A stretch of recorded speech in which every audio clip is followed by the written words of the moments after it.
Então vejam todas as técnicas que ao pouquinho a gente vai aprendendo quando formos falar com uma plateia, um público de pessoas com deficiência. Como disse no início, lembrem-se de se localizarem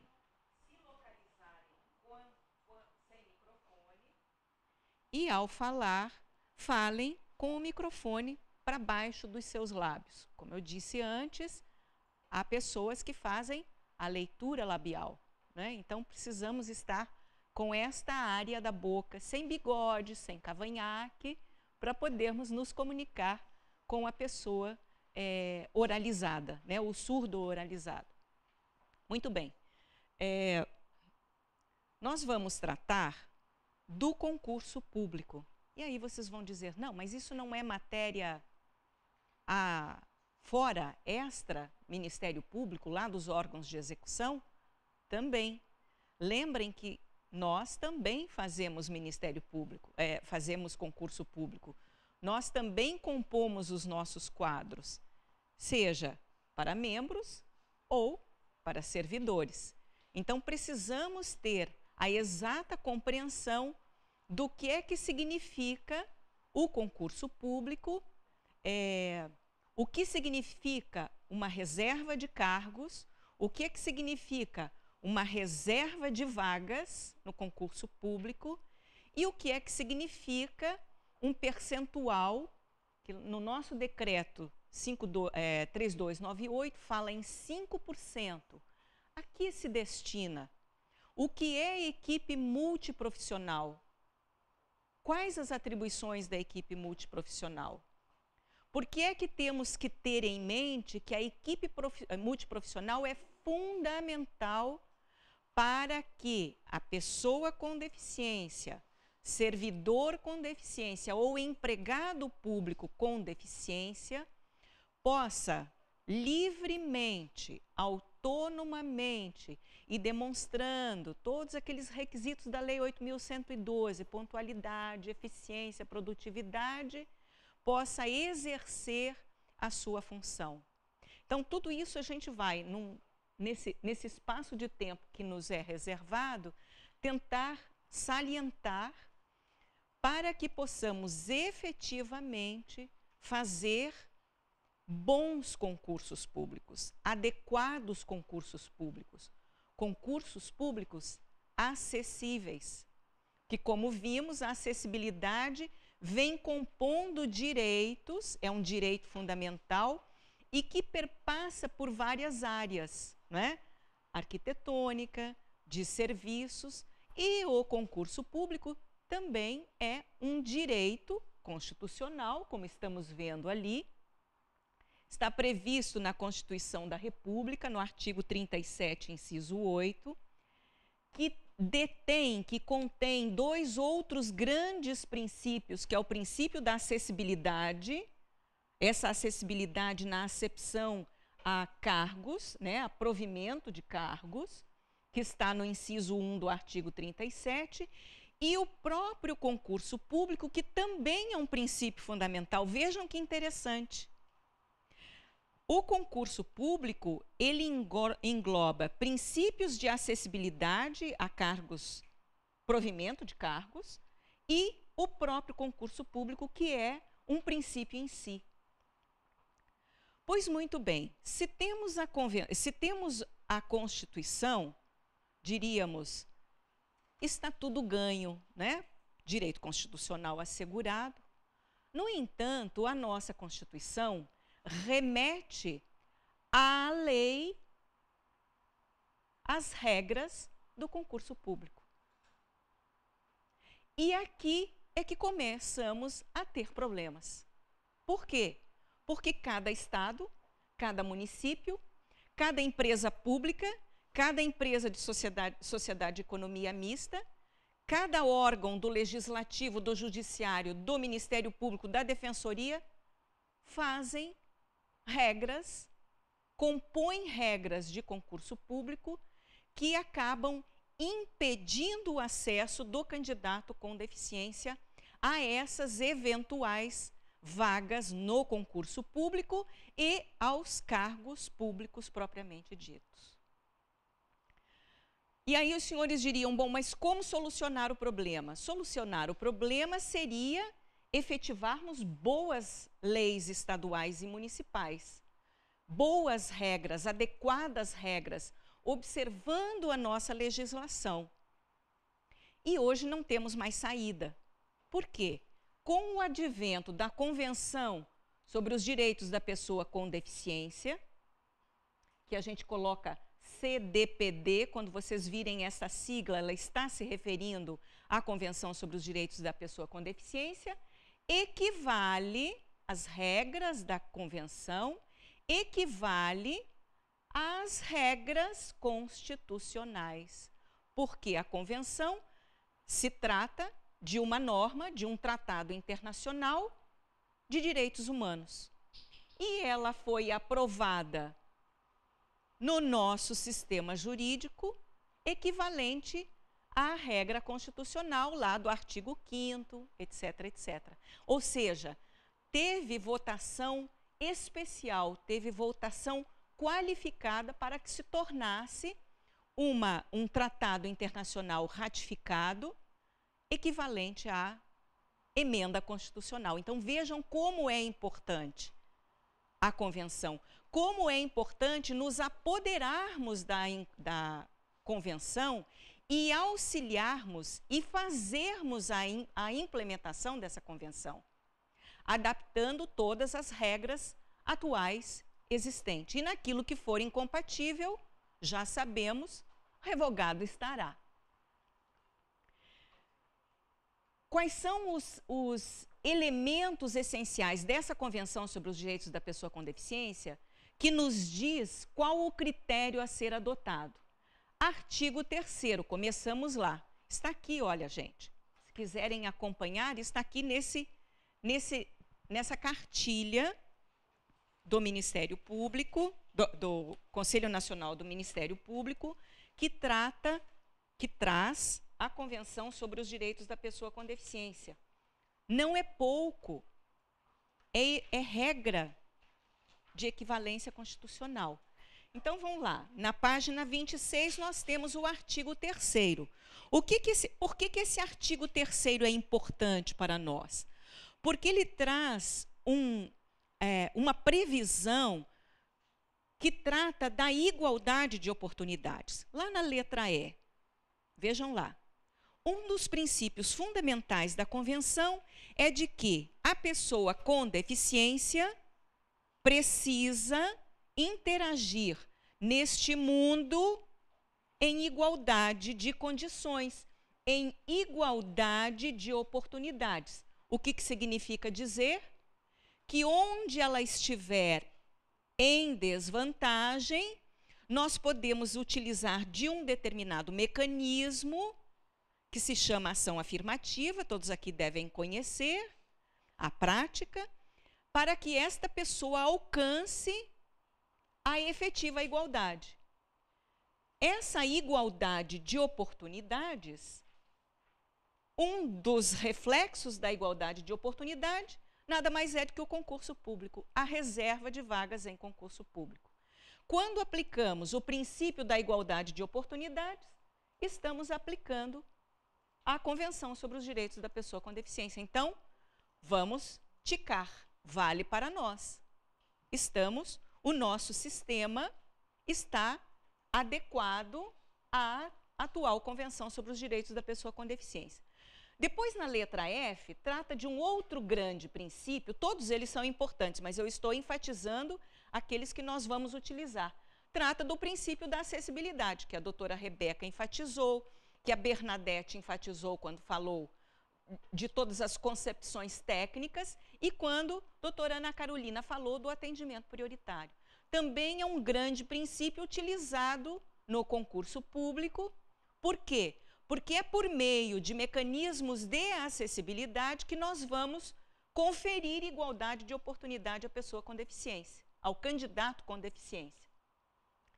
E a Convenção também diz, quando trata de direito ao trabalho, ela no artigo 27, se vocês forem lá, vão encontrar um dispositivo mínimo simples, dizendo que a pessoa com deficiência tem direito ao trabalho, tanto no setor público, emprego ela fala, né? Mas ao trabalho tanto no setor público quanto no setor privado. Ou seja, o nosso sistema tem mecanismos e tem garantias para que possamos adequadamente construir o nosso concurso público. Já vamos ver como é que vamos fazer essa construção. O nosso sistema atual, ele prevê, então, um percentual de cargos que nós chamamos de quê? De reserva, de cota. Cota para concurso público, é o jargão popular, né? Reserva está contido na lei. Esse percentual de cargos, que é a cota, a reserva, é diferente, não é a mesma coisa de percentual de vagas em concurso público. Também vou explicar por quê. E o nosso parâmetro é os empregos públicos da administração pública direta e indireta, sociedades de economia mista, que no mundo privado do trabalho é regido pela Lei 8.213 de 91. Todo mundo aqui já ouviu falar da lei de cotas. Nas empresas com 100 ou mais empregados. 2% seguindo um percentual que varia segundo o número de empregados que tem aquela empresa. Esta lei trata da reserva. Isto é reserva de cargos. O resto é arremedo. A administração pública, direta e indireta, em todos os níveis, federal, estadual e municipal, não pratica reserva de cargos. Porque nós não sabemos quantos cargos na administração pública, em qualquer nível, de qualquer, entre aspas, tipo, quantos são os cargos? Quantos são os cargos destinados para pessoa com deficiência no Ministério Público Estadual do Tocantins? Alguém sabe me dizer? Para membro? Ninguém sabe. Para servidor, quantos são? Quantos são os cargos? Ninguém sabe. Por quê? Porque não está previsto na lei. A nossa lei, que rege o concurso público, é a Lei 8.112, que está aqui, rege a administração pública direta da União, Estados, do Distrito Federal, municípios, as autarquias e as fundações, fala em vagas no concurso público. E até hoje está todo mundo conformado. Mas nós não podemos mais nos conformar. Nós temos que dar um passo à frente. Porque se nós temos um sistema constitucional que diz que a reserva é de cargos, é reserva de cargos que nós temos que ter, como trata a Lei 8.213. E aí vocês vão dizer, bom, mas e daí? Se não tem pessoa com deficiência, o cargo fica lá vago? Na empresa privada, na administração pública, nas empresas públicas e sociedade de economia mista, é regido tanto pela Lei 8.112 e pela Lei 8.213. Se o cargo for destinado à pessoa com deficiência, será da pessoa com deficiência, não ela, pessoa estável, mas o cargo é dirigido para uma pessoa com deficiência. Se essa pessoa com deficiência, por exemplo, dos Correios, tem rescisão do contrato, é mandada embora, aquele cargo antes exercido pelo empregado público com deficiência deverá ser exercido por outro empregado público com deficiência. Na empresa, está aqui minha colega do Ministério Público do Trabalho, que não me deixa mentir. Uma empresa que criou um cargo para um empregado com deficiência, será dele, por quê? Porque é a condição semelhante à deficiência. Ora, se no privado é assim, por simetria, no público também tem que ser assim. Nós não usamos a simetria para tratar o público e o privado, buscando essa igualação lá no final? pois aqui também temos que fazer. Então, esta é a grande diferença que o Ministério Público pode fazer no âmbito estadual e no âmbito municipal. Pois muito bem, então esses 5% do artigo 37, parágrafo 1º, do Decreto 3298, lembrem que o Decreto 3298, ele regulamenta uma lei importantíssima, que é a 6.708, de 89, que é a política voltada para a pessoa com deficiência. Então, não venham com aquela história de que só cabe no âmbito da federação. Nananina, não. Se tiver regra favorável no estado e no município, perfeito. Caso contrário, a regra geral é esta aqui. Nós vivemos numa federação, numa república federativa, portanto, observado as atribuições constitucionais, não é? Nós temos que fazer cumprir o Decreto 3298. E esses 5% dos candidatos classificados é para garantir a nomeação destes candidatos, para que efetivamente eles sejam chamados. E aí nós vamos observar mais adiante como deverá ser essa chamada. E este parâmetro X em percentual de concurso público é aquele lero-lero, é aquela conversa que a gente tem com o administrador público, né? Olha, vai fazer o concurso público? Faça em grau máximo de reserva. Tenta convencer o administrador público de que o concurso público, ele precisa efetivamente corresponder a um princípio agora fundamental para a pessoa com deficiência, que é não discriminação e igualdade de oportunidade. Olha que argumento. Como diria aquele famoso ex-ministro, inderrubável, né? Inderrubável. Pois muito bem. E de quem estamos falando? Né? Um concurso público não pode inventar o seu público com deficiência. Não se inventa o candidato com deficiência. O que é que nós temos que fazer? Seguir o comando atual da Convenção sobre os Direitos da Pessoa com Deficiência. Aí alguns disseram assim, ficamos sem chão, porque agora não sabemos quem são os destinatários da reserva. Continuamos a saber quem são os destinatários desta nossa reserva.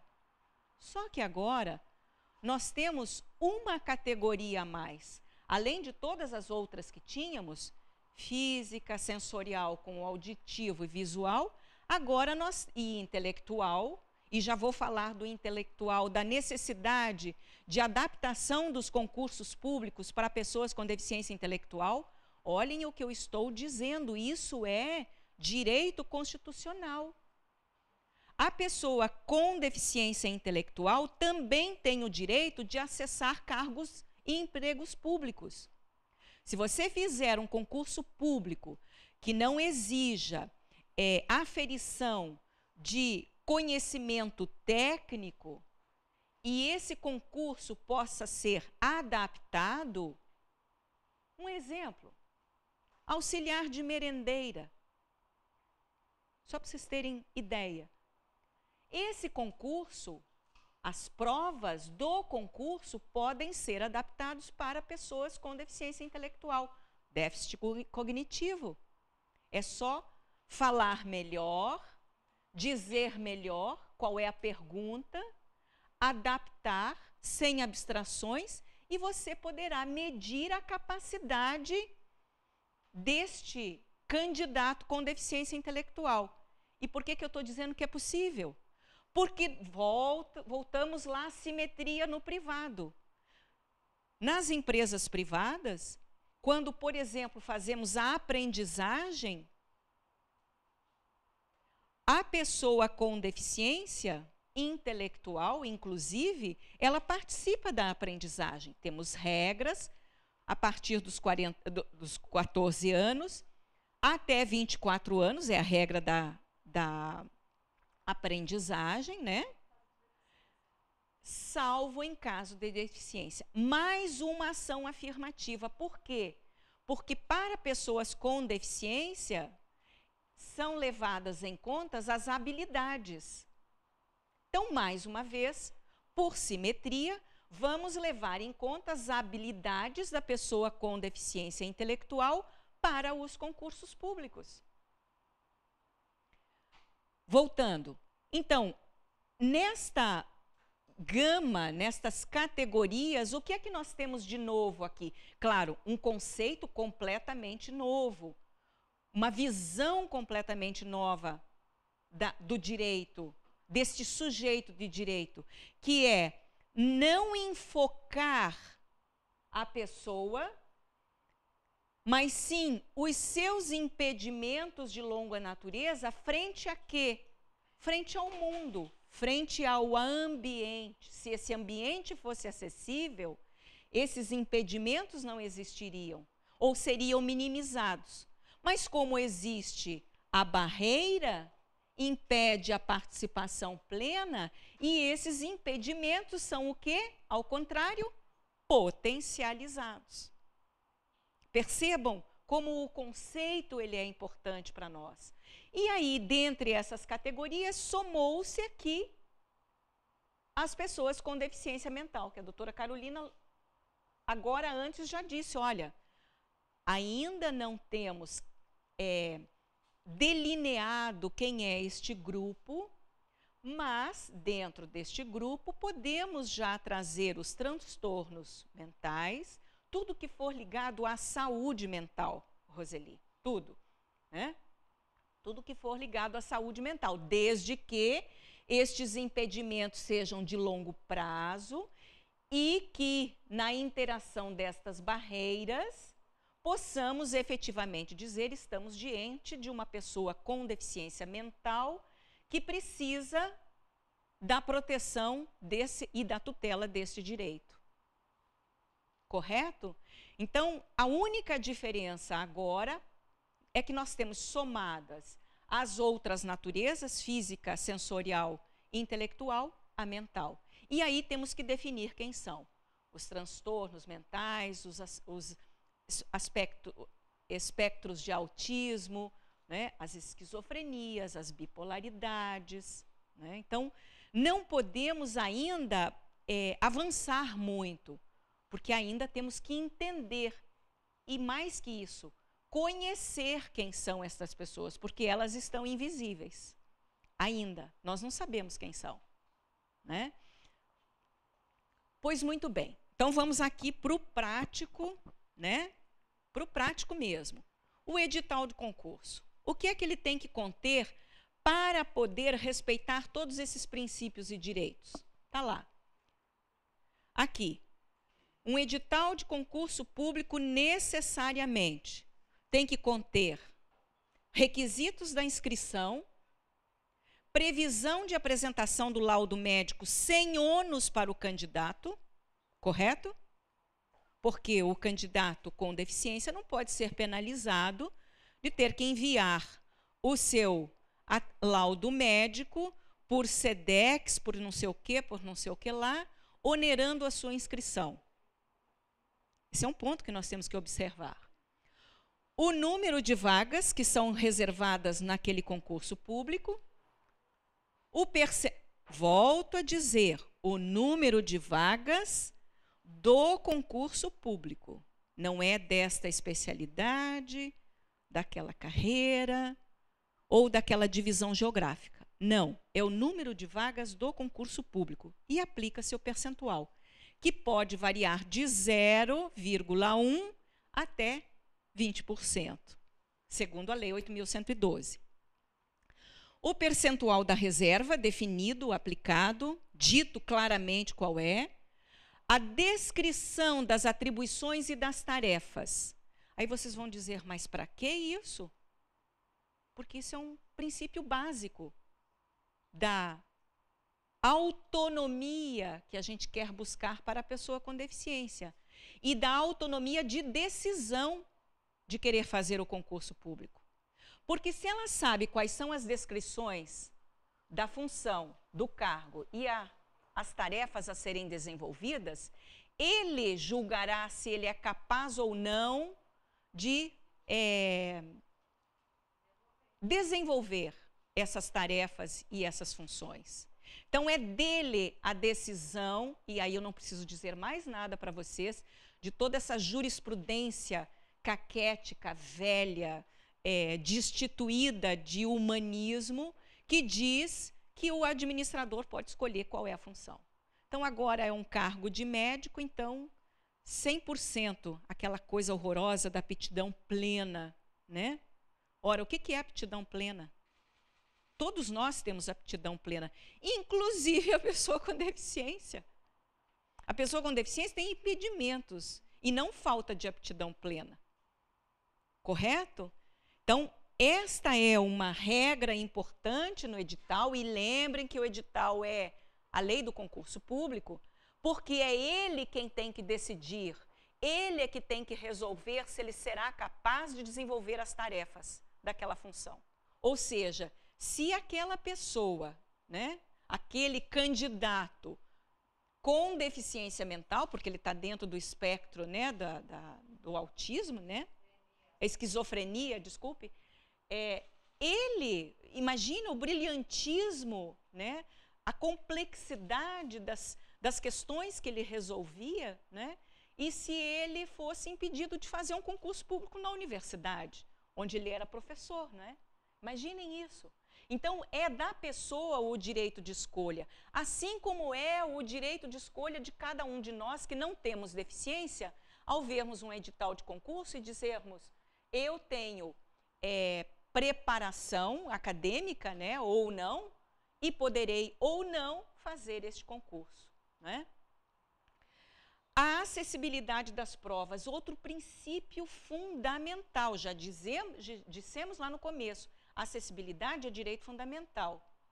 Ora, se eu tenho uma deficiência visual, eu vou prestar um concurso, e eu digo, eu quero autonomia e segurança para prestar esse concurso público, e eu faço utilização de computador com software de voz adequado, compatível, eu, candidato, me preparei para o concurso público e o senhor administrador público organize a prova, adapte a prova para que eu possa fazer. O que é que o administrador público fala? Primeira coisa, não tenho computador, não tenho software de voz, não tenho ledor, não tenho escriba, não tenho como aumentar as letras desta prova. Então, não faça concurso público. Então, enquanto você não puder dar a todos igual oportunidade, não abra seu edital de concurso. Só depois de você saber que você pode atender pessoas com deficiência visual, auditiva, intelectual, mental e física, aí sim abra o seu concurso público. Por quê? Porque aí você estará efetivamente tornando acessíveis as provas do concurso público. Olha, não é conteúdo, não é alterar o conteúdo. O conteúdo é o mesmo para todos. A diferença é a forma de acessar o conteúdo. Para todas as naturezas de deficiência, inclusive a deficiência intelectual. Voltamos aqui ao ponto. Como é que você adapta uma prova para uma pessoa com déficit cognitivo? Você não altera o conteúdo, você altera a maneira de dizer este conteúdo. Exatamente, com métodos apropriados, né?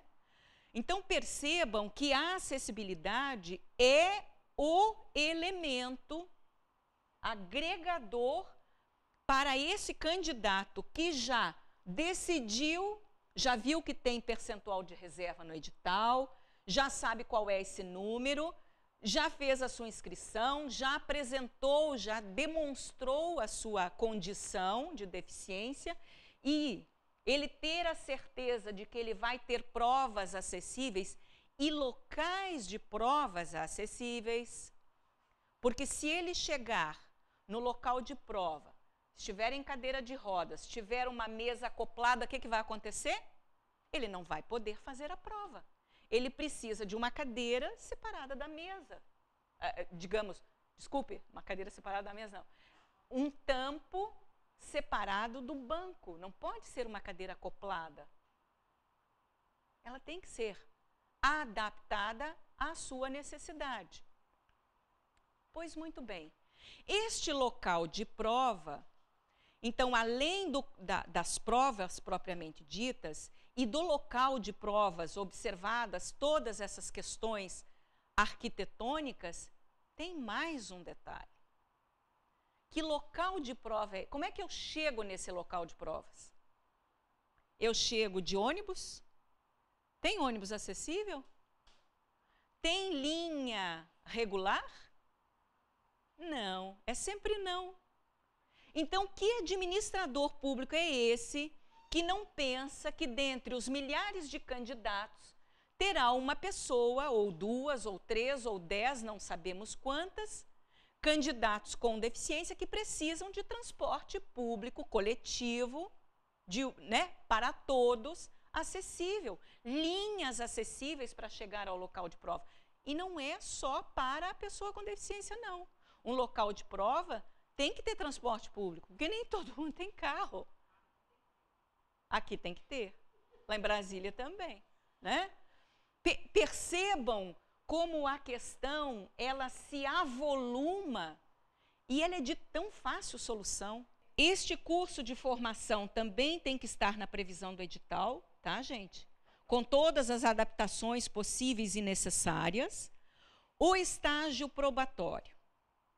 Esta é a pedra de toque, né, para a compreensão do gestor público da importância do candidato com deficiência, um bom edital, provas acessíveis, etc, etc. Mas é aqui no estágio probatório que o administrador público colocar-se-á à disposição da pessoa com deficiência. Porque é uma via de mão dupla, né? Administração e nós. Vamos nos colocarmos todos aqui. Para eu bem desempenhar as minhas funções no MPT, eu fui jogada lá. Eu cheguei a assumir papel, não sei o que, vire-se. Né? Hoje não. Hoje a gente tem curso de formação, hoje a gente prepara e tal, e tal. Ora, se nós fazemos isso, por que que não podemos exigir que na administração pública, durante o estágio probatório, esta pessoa seja colocada, entre aspas, à prova?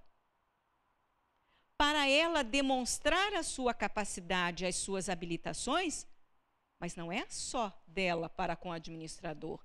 É o administrador dizer para ela, olha, eu te dou todas as condições para você demonstrar que você tem capacidade, que você tem habilidade e que, portanto, você vai ser efetivado ao final do estágio probatório. Para todos nós que não temos deficiência, isso é fácil, certo? Nós chegamos, dependendo da tarefa, chegamos e fazemos. Temos todas as cognições preservadas, físico preservado, então tiramos de letra. Ou não, né? Não seremos efetivados. Mas para a pessoa com deficiência, o administrador tem que dar além. Eu não estou tratando de uma ação afirmativa? Eu não estou tratando de um direito constitucional? Ora, então, administrador, convenhamos, dê condições para que eu demonstre a minha habilidade. Pois muito bem. Então, uma outra previsão deste edital do concurso é a equipe multiprofissional. A previsão da equipe multiprofissional, ela é importante, por quê? Porque é ela quem vai fazer todas essas tarefas de acessibilidade de provas, prever os locais de provas e, mais à frente, quando este servidor for nomeado e assumir as suas funções, seguir com este servidor com deficiência no curso do seu estágio probatório. Para quê? Para fazer ao final o parecer e dizer, olha, a administração pública colocou à disposição desse candidato com deficiência todas as regras de acessibilidade para que ele bem exerça suas funções, então ele está apto para seguir, para ser efetivado, né? Então vejam a importância do edital de um concurso público, que não pode ser decidido assim de um dia para a noite. A questão, eu diria agora, passado o edital, né, um edital bem feito, adequado, feitas as provas acessíveis, etc., etc., este é outro momento crucial, é a nomeação deste candidato. Como é que se deve proceder para efetivamente este candidato assumir, que o Supremo já disse que não é mais expectativa de direito. Se fez o concurso, tinha uma previsão do número de cargos a serem providos, certo?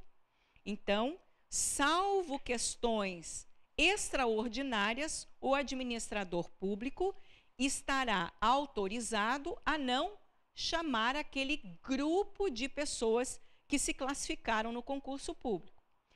Para a pessoa com deficiência, para o candidato com deficiência, para garantir esta nomeação, o que nós trabalhamos?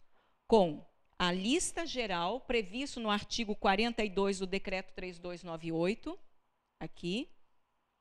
A lista especial do artigo 42 do mesmo Decreto 3298. Duas listas. Quando sai a publicação do concurso, vocês sabem, sai a lista geral, mais a lista especial dos candidatos. Como é que eu vou praticar este chamamento para a nomeação? Eu vou alterar a lista geral com a lista especial. Mas eu não posso fazer só isso. Eu tenho que observar a alternância, os 5%, lembram que nós falamos dos 5% aqui?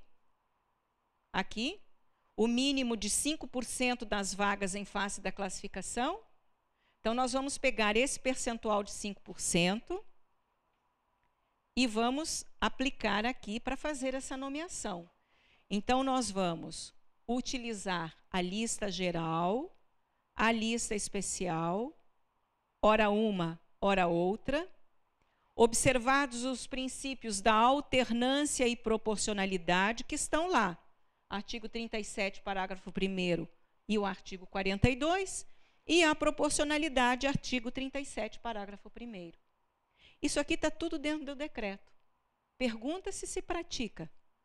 É óbvio que não. Por quê? Porque a gente não se conscientiza de que o administrador público não pode só criar a expectativa. Ele tem que criar condições para que essa expectativa se efetive.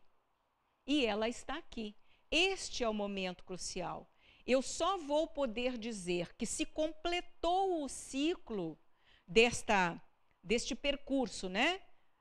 Publicação do edital até a nomeação, porque depois tem o estágio probatório, se eu observar que o administrador está efetivamente cumprindo estas pequenas regras para chamar, para nomear a pessoa com deficiência. E aí vocês vão dizer assim, mas esse percentual é aplicado onde? Quando? Ora, se é alternância das listas, se é proporcionalidade, eu terei de aplicar estes 5% a cada número, a cada bloco de pessoas chamadas. A gente sabe que às vezes chama todo mundo ao mesmo tempo, certo? Mas nem sempre isso é possível. Depende de orçamento, uma série de outras variáveis. Mas não importa o número de pessoas chamadas para nomeação. O percentual de 5% será aplicado para essa proporcionalidade, até que seja vencido aquele X%, este daqui, voltemos aqui, destas vagas até 20% que foram previstas no edital. Ok? Muito bem. Então, estamos quase fechando. Então, está aqui um exemplo de a primeira vez que se fala em aplicação da alternância e proporcionalidade. Estamos aguardando ainda um eventual acórdão por enquanto. Temos aqui uma cautelar concedida, uma colega nossa lá do Rio de Janeiro, eficientíssima, né? Mas que teve que buscar socorro, porque nós, Ministério Público, impedíamos a colega de exercer efetivamente o seu direito após ter passado concurso público. Imagine. Se nós fazemos. Pois muito bem. Então, vencida a nomeação, o que é que nos resta agora? Tornar as condições favoráveis para que este candidato, ex-candidato agora nomeado, pessoa com deficiência, passe a demonstrar, segundo as regras da Lei 8.112, a sua produtividade, assiduidade, eficiência, etc.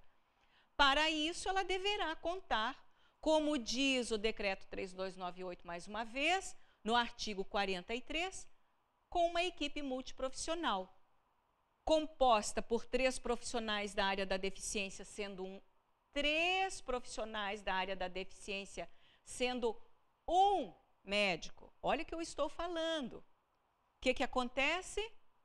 Um médico, 2 médicos, 3 médicos.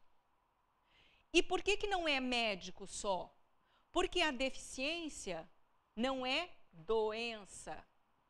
A deficiência é condição, é uma natureza da pessoa. Então, não é o médico que saberá dizer, por meio da CID, como foi até hoje, quem é ou não pessoa com deficiência. Então, nós temos que ter outros profissionais da área da deficiência para dizer quem são. Então, por isso, 3 profissionais da área da deficiência, sendo um deles médico, e 3 servidores da carreira. Por quê?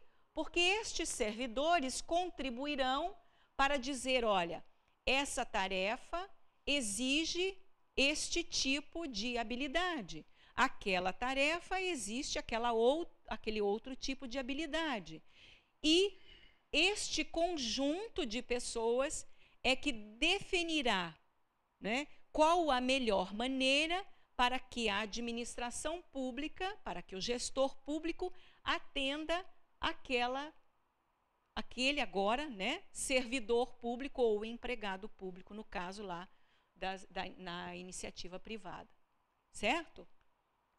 E aí, lembrando mais uma vez, já falamos isso, mas vamos deixar mais evidente, nas diferentes fases do concurso. Lembrem que a equipe multiprofissional tem que estar prevista no edital do concurso. A existência dela vem do edital. Por quê? Porque ela atende a todas as fases. Inscrição, aferição, provas, curso de formação e, ao final, o estágio probatório. As atribuições, então, estão mais que claras. Apoiar a acessibilidade, adaptação de provas, locais de provas, cursos de formação. Desculpem se eu repito o que a gente já falou, mas quando a gente apresenta slide, a gente precisa dizer o que está contido nele para, eventualmente, uma pessoa com deficiência visual saber do que estamos falando. Emitir parecer e laudo médico, né, atestando aquela deficiência, é isso que a gente faz lá no início do concurso público, e emitir o parecer do estágio probatório. Eficácia das medidas de adaptação, todas aquelas medidas tomadas durante o estágio probatório, e do ambiente de trabalho, porque o ambiente de trabalho não é só das relações privadas, também está nas relações públicas, né? Então, nós precisamos aferir esse ambiente de trabalho e a capacidade funcional deste agora servidor, deste agora empregado público. Pois muito bem, então, o grande resumo para nós, que nos interessa deixar bastante claro é: o candidato com deficiência tem direito à inscrição e demais fases do concurso público em igualdade de condições com os demais candidatos. o acesso a qualquer cargo, a qualquer função. Não será o administrador que dirá quais são esses cargos ou funções. Por quê? Porque a gente não pode mais trabalhar com a concepção de atribuição compatível e aptidão plena. Segundo a norma constitucional, a Convenção sobre os Direitos da Pessoa com Deficiência. Então, isto aqui está revogado da norma e do regulamento. Acessibilidade nas provas e locais de provas, nomeação observadas as listas geral e especial com alternância e proporcionalidade, estágio probatório com a efetiva participação da equipe multiprofissional, composta por profissionais da área da deficiência, um deles médicos e integrantes da carreira. E aí fechamos esse circuito do direito ao concurso público em igualdade de condições com as demais pessoas, os demais candidatos. E, para finalizar, a nossa resolução 81 do Conselho Nacional do Ministério Público, que lá nos artigos 15 a 19 trata da inscrição da pessoa com deficiência e concursos realizados no âmbito dos ministérios públicos. Deplorável. Mas a nossa norma não é boa. Como todas as outras. Acredita nisso? Pois é. Então, dos artigos 15 a 19, ele indica, né, ele dá digamos assim, uma alavancada no problema, e ele diz que essas vagas deverão ser de 10%. Tudo bem, é um meio termo entre 0 e 20.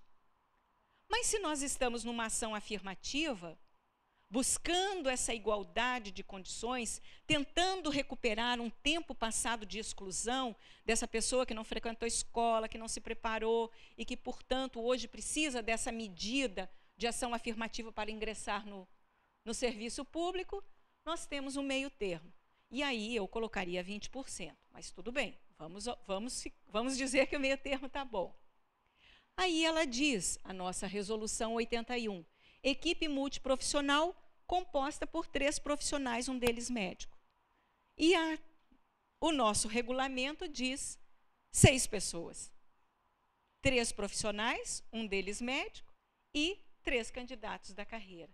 Ou seja, a nossa norma 81 também precisa ser alterada para que possamos alcançar essa efetividade da previsão constitucional atual voltada para a pessoa com deficiência que tem o direito à igualdade de condições no acesso ao serviço público, por meio do concurso público.